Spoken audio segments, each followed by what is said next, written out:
ভারতীয় সংবিধানের প্রতিষ্ঠাতা মহান বিপ্লবী মহান চিন্তাবিদ ডক্টর বি.আর. আম্বেদকরের জন্মজয়ন্তীতে প্রথমেই আমরা তাকে শ্রদ্ধা জানাই।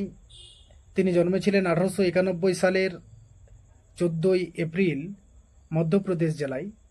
তিনি আমাদের সংবিধান দিয়েছেন, তিনি আমাদের মৌলিক অধিকার দিয়েছেন, তিনি আমাদের সম্মানের সহিত বাঁচতে শিখিয়েছেন।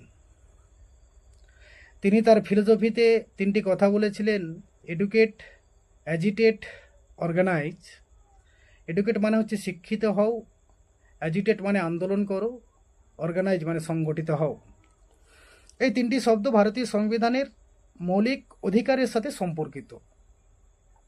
তিনি আরেক ধারে সেই সংবিধানকে নিয়ে সতর্কবার্তা দিয়েছিলেন যে সেই সংবিধান যারা চালাবে তারা যদি সঠিকভাবে সেই সংবিধানটাকে পরিচালিত না করতে পারে তাহলে কিন্তু সেই সংবিধান অপূর্ণ হয়েই থেকে যাবে।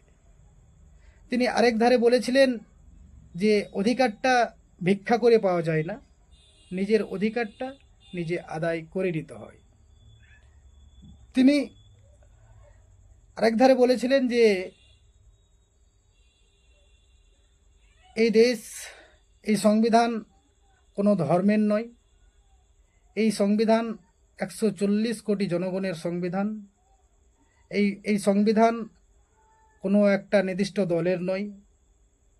এখন বর্তমান পরিস্থিতি অনুযায়ী ডক্টর বি.আর. আম্বেদকরের সংবিধান অনুযায়ী